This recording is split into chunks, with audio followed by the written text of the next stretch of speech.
criminosos, fascistas, etc, etc, coisa que não eram. De outro lado, o pessoal da direita acredita que as Forças Armadas nos liberaram do comunismo. Tudo isso, então, mostra que a discussão está centrada em torno de adesões puramente sentimentais, puramente emocionais, sem nenhum fundamento histórico.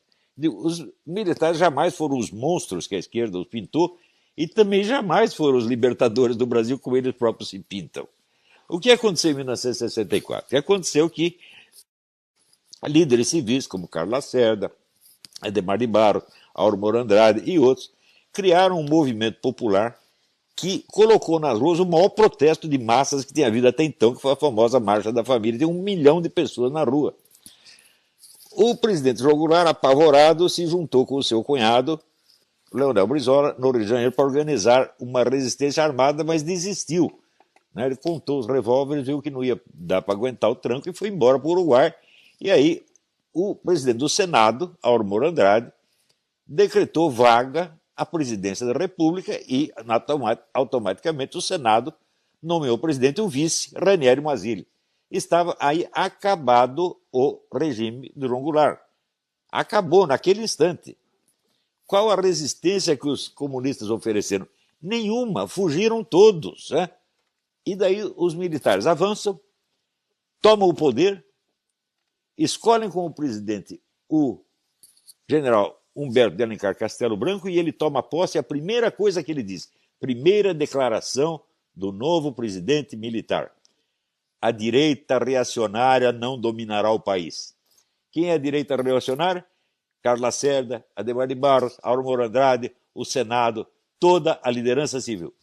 Ao longo do tempo, os militares destruíram toda essa liderança civil, destruíram completamente a liderança direitista, acabaram com a atividade política, reduziram o Congresso a carimbador de decretos e governaram ao longo de 20 anos. Ao longo desses 20 anos, é verdade, eles combateram a guerrilha.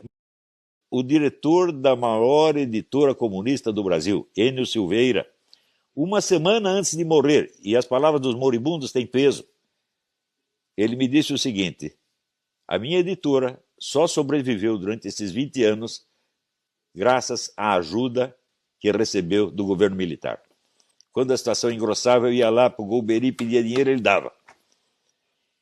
Ao mesmo tempo, havia a teoria da panela de pressão, que, por não querer cercar os comunistas por todo lado, deixou aberta para eles uma válvula. Qual era essa válvula? As universidades e a mídia. Entregaram as universidades e a mídia para os comunistas, e eles fizeram uma festa. Você vê, naquele tempo, quem andava junto com o general Golbery dando conselho a eles? Um comunista histórico, o Hélio Gaspari. Então, ora, o general Golbery, comparado com o Hélio Gaspari, era apenas um menino. Eu não tenho a menor dúvida de que a influência do Gaspari foi decisiva em cima dele. Resultado, quando terminou o regime militar, todas as forças políticas de direita, liberais e conservadoras, estavam destruídas, enfraquecidas, e só o que sobrava, a única força política que sobrava, que tinha força ainda para se impor, era o quê? A esquerda. E a esquerda tomou o poder, já com o Fernando Henrique, e assim por diante. A eleição do Collor, que foi feita inteiramente pela Rede Globo, se mostrou, vamos dizer, um artifício político monstruosamente fraco, porque o Collor foi derrubado a cuspidas por causa do caso do Fiat Elba. Quer dizer, com nada você derruba um presidente. Com nada a esquerda mobilizou a nação inteira. E a nação inteira foi atrás da esquerda, gente.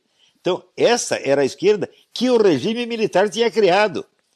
Então não venham esses militares, esses generais de cabelo pintado, se gabar para mim de que eles libertaram o país do comunismo. Ao contrário, vocês, militares, entregaram o país à esquerda, e a esquerda então dominou o país por 35 anos, humilhando vocês diariamente. E eu, durante a década de 90, eu ainda fiz várias conferências em entidades militares, o Clube Militar do Rio de Janeiro, o Círculo Militar de Belo Horizonte, a Escola de Comando do Estado-Maior, a Escola de Guerra Naval, etc, etc, mostrando para eles a falsidade da campanha que a mídia estava movendo contra eles. Eu levava para eles as provas de que eles estavam inocentes. E eu dizia, processem esses camaradas, não deixem isso continuar. Mostrem para eles que caluniar as Forças Armadas tem algum preço. Eles nunca fizeram nada, nada, nada, nada, nada. Eles entregaram o país à esquerda desarmada, que nos dominou, nos roubou, nos achincalhou, tá certo? E destruiu o país por 35 anos. Isto é culpa das Forças Armadas.